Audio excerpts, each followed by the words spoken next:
이 성경책은 구원에 관한 책입니다. 하나님이 어떻게 인간을 구원하시는가를 기록하고 있는 책이 바로 성경책입니다. 창세기에는 아브라함의 가정을 통해서 한 가정이 구원받는 이야기가 있고, 출애굽기부터는 이제 한 민족이 구원받는 그런 이야기가 있습니다. 하나님이 이 민족을 구원하기 위해서 아브라함에게 큰 민족을 이루게 해주겠다, 그리고 가나안 땅을 주겠다 약속을 했습니다. 하나님의 구원이라는 것은 약속에 근거해서 이루어지고 하나님의 때가 되어서 이루어지는 것입니다.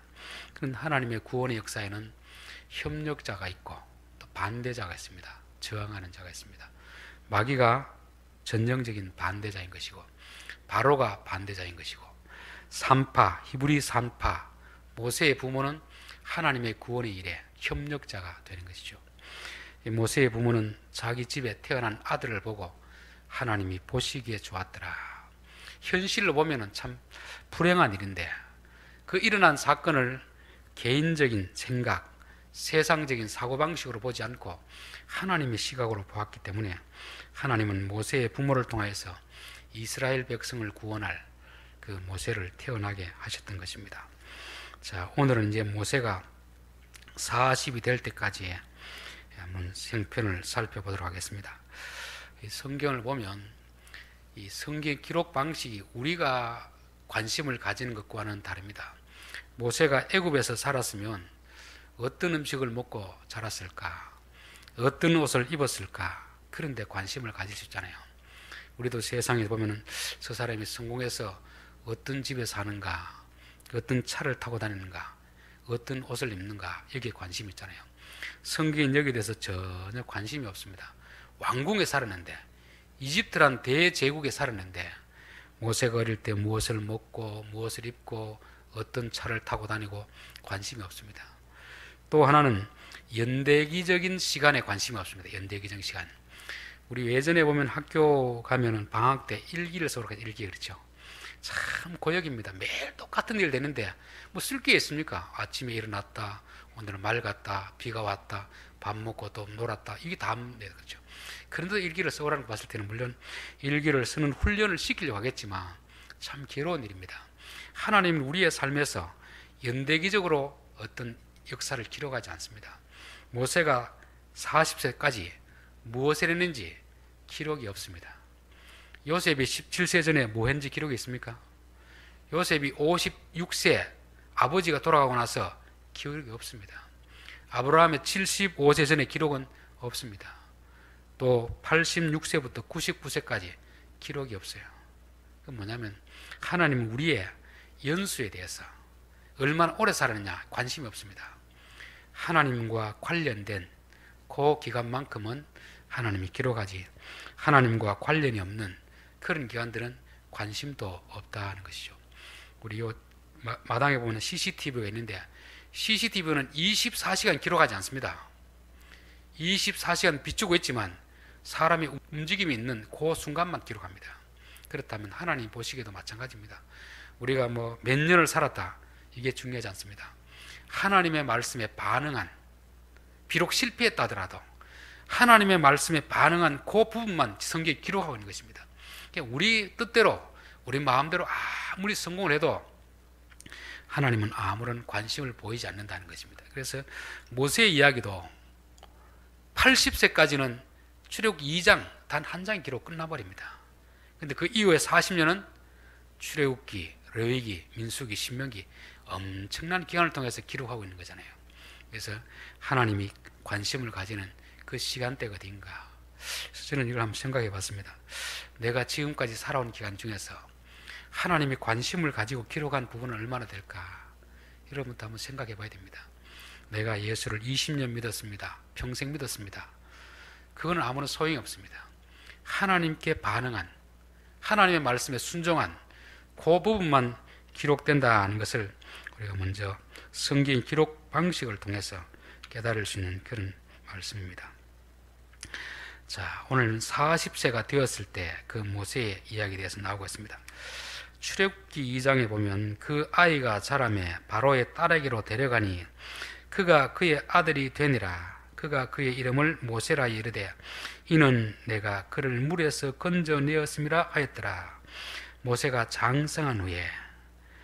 출애굽기 2장에서 모세의 40년 기록을 하면서 아무것도 기록하지 않습니다. 여러분, 모세가 보면 좀 섭섭하겠습니까? 안 하겠습니까? 자기 나름대로 열심히 살았는데 출애굽기를 기록하면서 자기가 살은 하나도 기록하지 않습니다. 출애굽기 누가 기록했죠? 모세가 기록했잖아요. 그럼 그 왕궁에서 살면서 열심히 공부한 이야기들 기록하고 싶지 않겠습니까? 하나님, 기록하지 마라, 빼라. 다 빼라. 아마 기록하려고 써놨다고 하나님 다 지우라 했을 겁니다. 좀 섭섭했을 텐데 그나마 오늘 사도행전에서 조금 기록해 놓고 있습니다. 40년의 기간을 뭐라고 해놨습니까?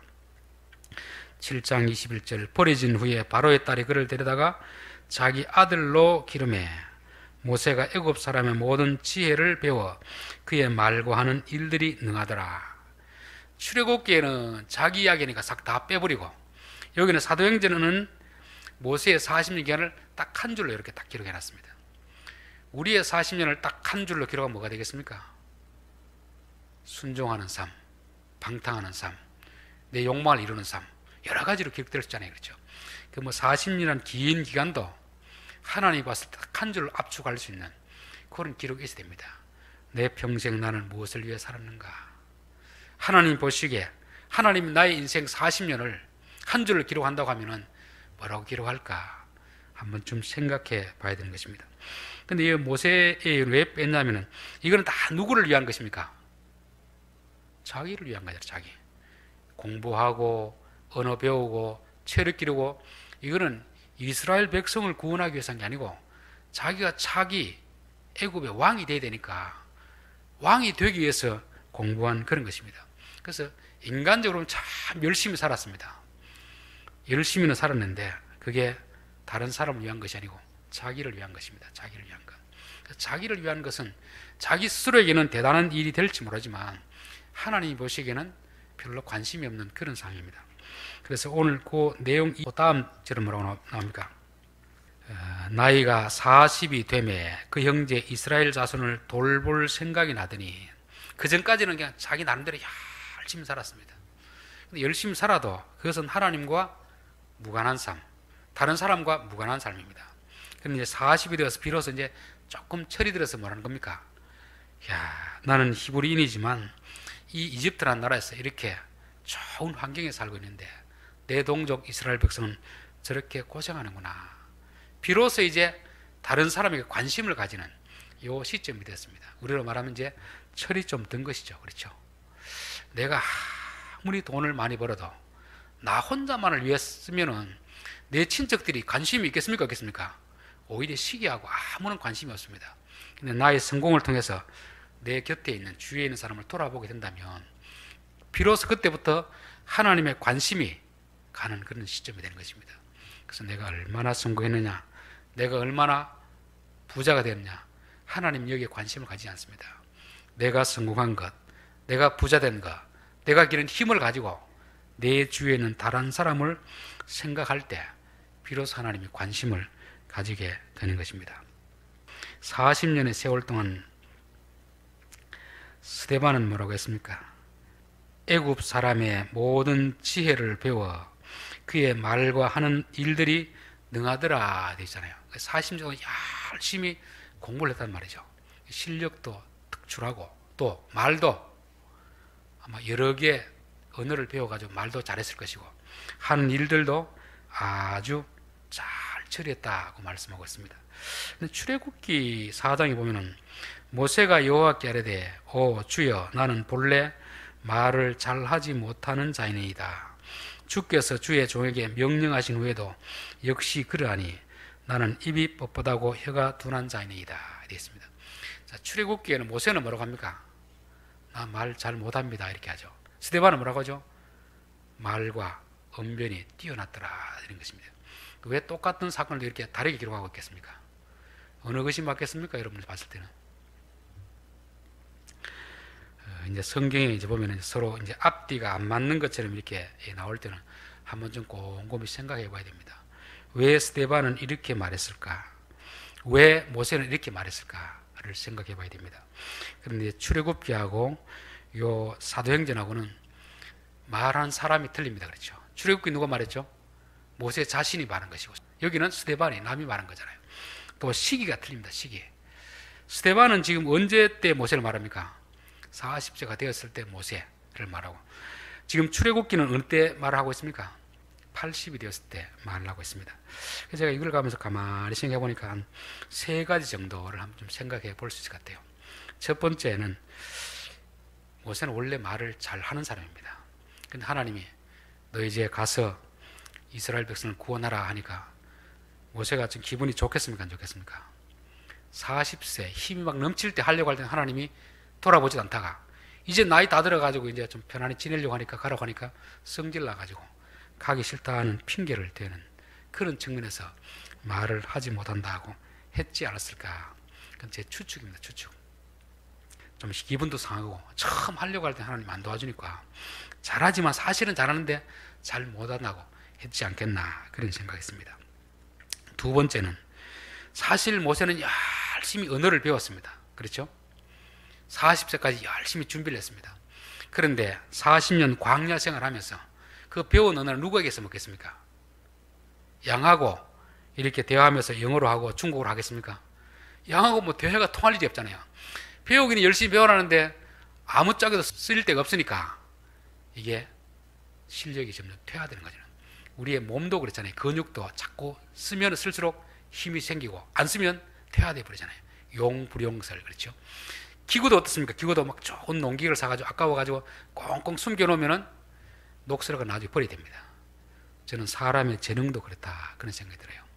40년 전까지는 열심히 준비했는데 막상 써먹을 데가 없으니까 광야에서 양을 치면서 뭐 언어가 무슨 필요가 있겠습니까? 그러다 보니까 실제로 이 언어가 이제 우둔해지는 것이 아닌가 그렇게 볼 수 있습니다.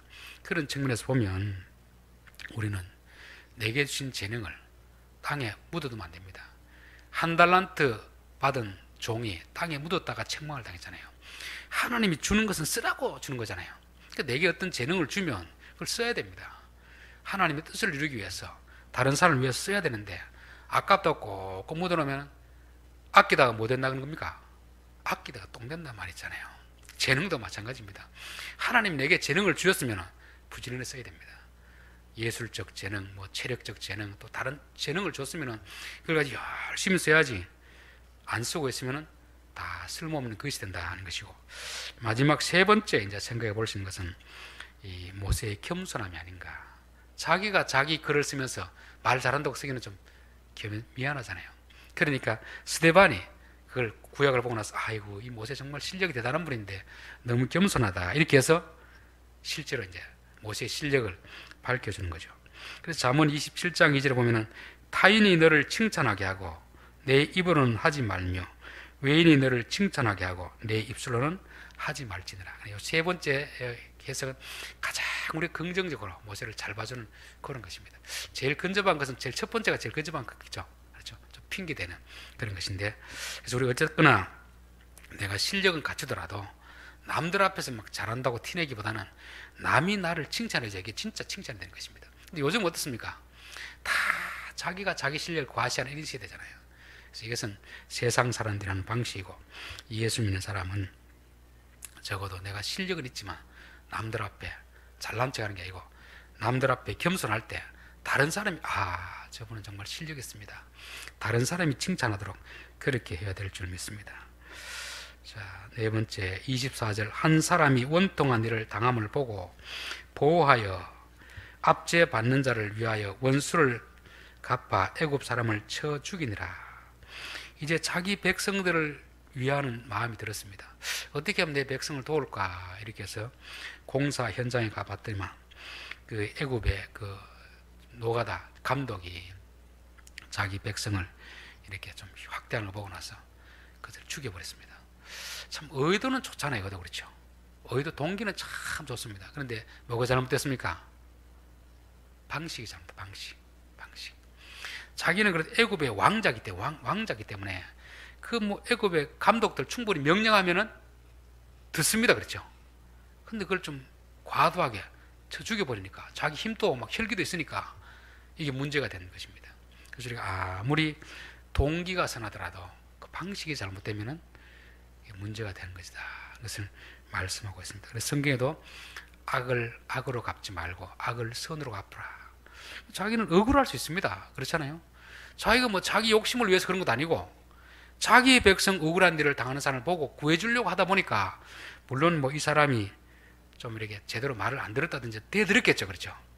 대들어서도 좀 잘 타일이 되는데 같이 막 힘으로 싸우다 보니까 오히려 문제를 더 크게 만들었습니다. 그래서 모세가 동기는 좋은 동기를 가지고 시작했는데 방식이 잘못되니까 실패하게 되는 그런 것입니다. 그래서 여기서는 모세가 하나님의 일을 하려고 하다가 실패한 이야기가 바로 그것입니다. 자, 동기가 좋으면 방법도 좋아야 된다. 보통 보면 이제 윗사람들이 잘못할 때 그 잘못을 고치기 위해서 아랫사람들 어떻게 합니까? 똑같이 나쁜 짓을 통해 고치려고 하잖아요. 이건 잘못된 것입니다. 이삭이 판단력이 흐려가지고 에서에게 축복하려고 했습니다. 그러면 리브가가 볼 때 아하, 이 남편이 저러면 안 되는데, 그럼 어떻게 해야 됩니까? 정상적인 방식을 가지고 대화를 하든지 해야 되는데 속이는 것입니다. 속이고 아들에게도 이렇게 해라. 아들이 뭐라고 합니까? 어머니 그러다가 아버지 들통나면 어떻게 하겠습니까? 걱정하지 마라. 내가 다 책임질게. 어떻게 책임을 집니까? 그러니까 야곱이 축복을 받고 나서 축복이 임했습니까? 도망가게 됐습니까? 도망가게 되잖아요. 의도는 좋습니다. 의도는 좋은데 방식이 잘못되니까 다 이뤄놓고도 이루는 것이 되지 못하고 도망가는 신세가 된 것입니다. 모세도 의도는 얼마나 좋습니까? 자기 백성을 구원하기 위해서 그렇게 했었는데 방식이 인간적 방식으로 하다 보니까 이도 역시 도망가야 되는 그런 신세에 머문 것입니다. 그래서 여러분 동기가 선하면 방법도 하나님의 방식을 따라야 됩니다. 아무리 동기가 좋은 동기를 가지고 하더라도 방식이 세상적인 방식, 폭력, 불법하면은 하나님이 그것에 대해서 도와주질 않습니다. 하나님이 이 모세가 하는 일이 옳았다면 도와줬을 텐데 의도는 선한데 방식이 잘못되니까 하나님이 도와줄 수가 없잖아요. 25절 그의 형제들이 하나님께서 자기의 손을 통하여 구원해 주시는 것을 깨달으리라고 생각하였으나 그들이 깨닫지 못하였더라. 이 뭐 계획이라는 건 자기 혼자 할 수 있는 게 아니잖아요. 다른 사람이 도와줘야 되잖아요. 무엇보다도 이스라엘 백성을 구원하려고 하면 다른 사람 몰라도 이스라엘 백성은 동조를 해줘야 됩니다. 동조. 따라줘야 됩니다. 그렇죠? 근데 이스라엘 백성들이 누가 너를 우리의 구원자로 세웠느냐. 너 혼자 착각하지 말라는 거죠. 그러니까 의도는 좋은데 이 백성들의 공감대를 이루지 못한 거예요. 공감대. 그래서 독불장구는 안 됩니다. 그렇죠? 우리가 사회에서나 어떤 직장에서 이건 잘못됐다 싶을 때 고치려고 하면 어떻게 됩니까?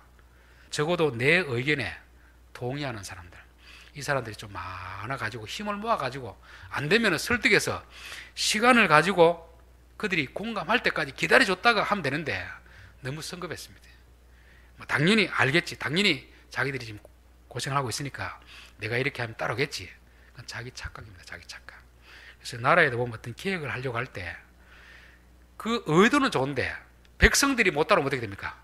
안 되잖아요. 그렇죠? 그럼 어떻게 해야 되죠?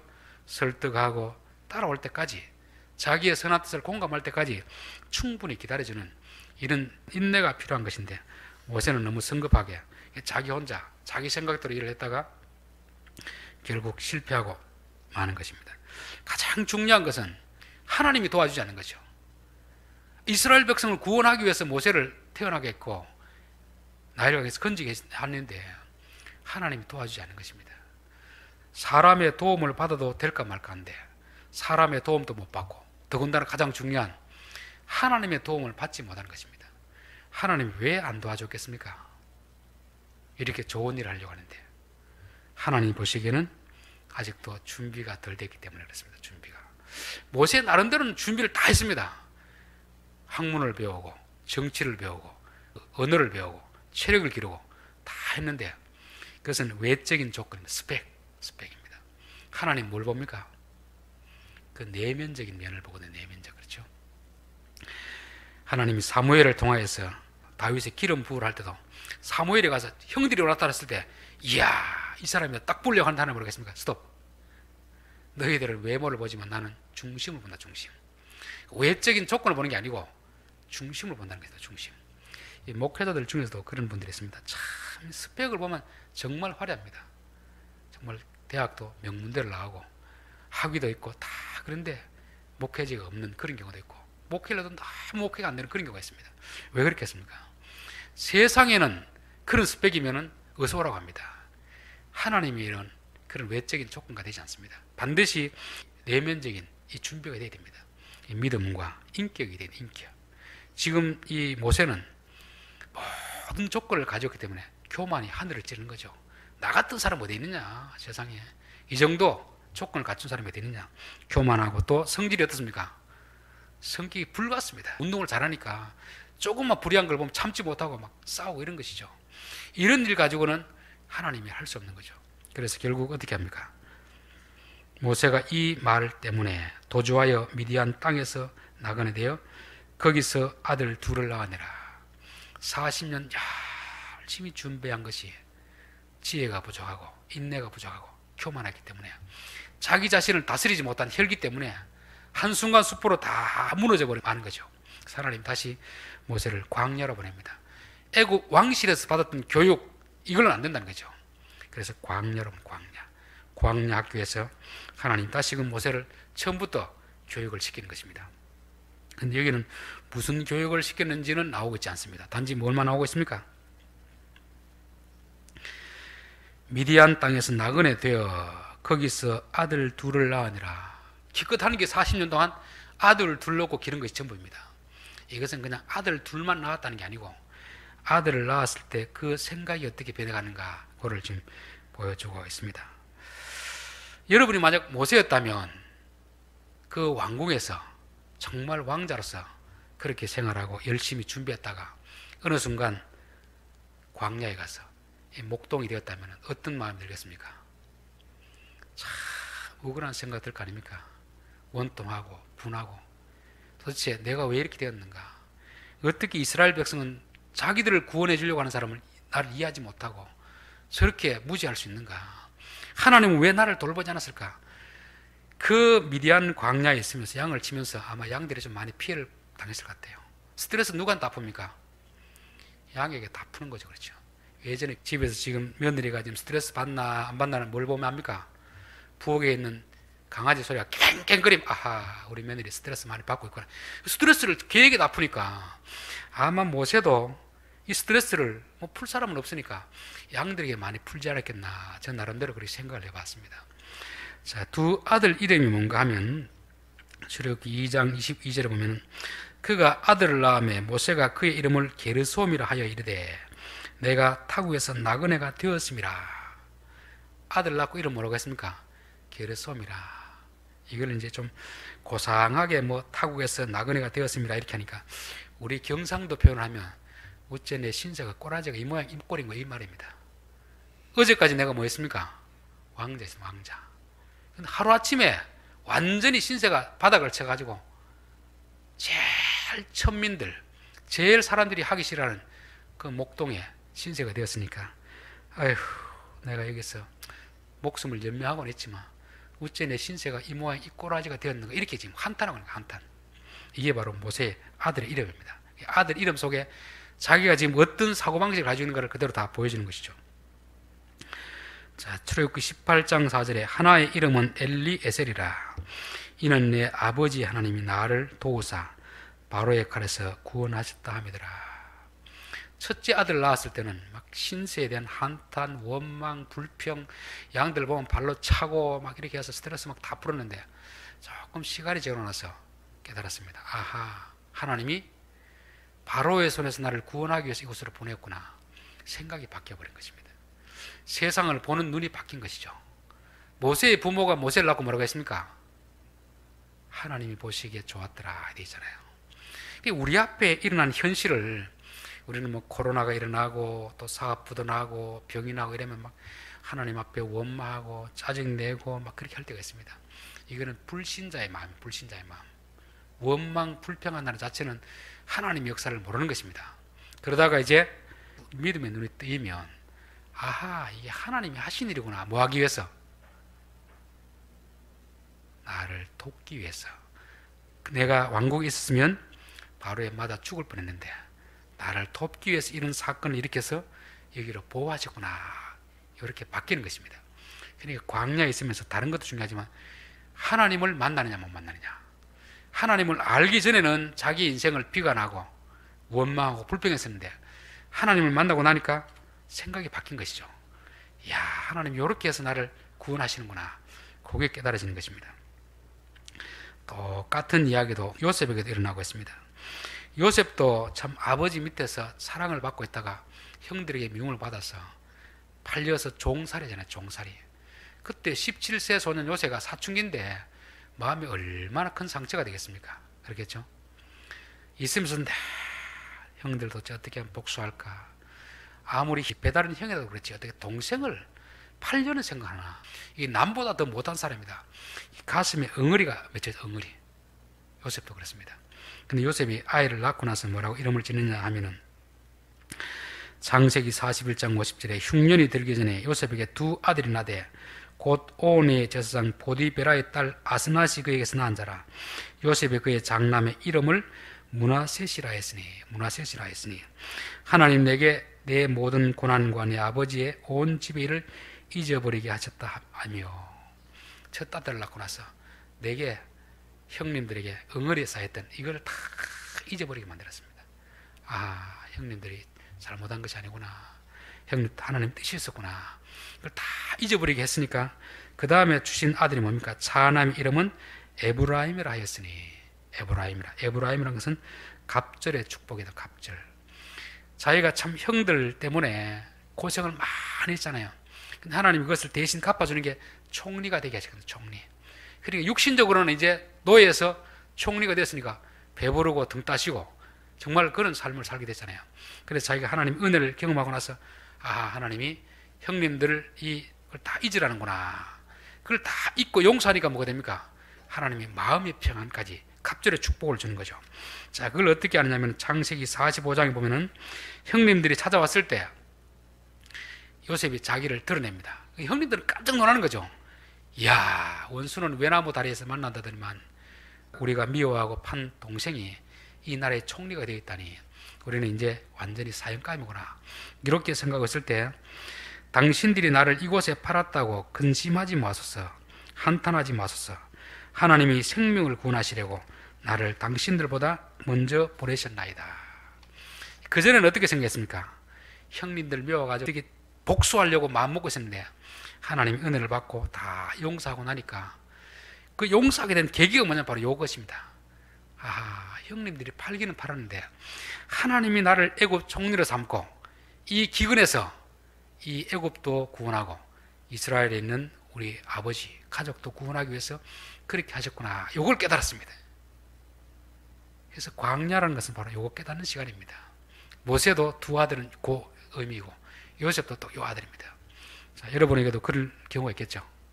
신앙생활 열심히 잘한다고 했는데 내 뜻대로 되지 않고 실패에 당하고 절망 가운데 빠졌을 때 믿음이 없는 눈으로 보면 원망하고 불평하고 남들 탓하고 할 수 있습니다.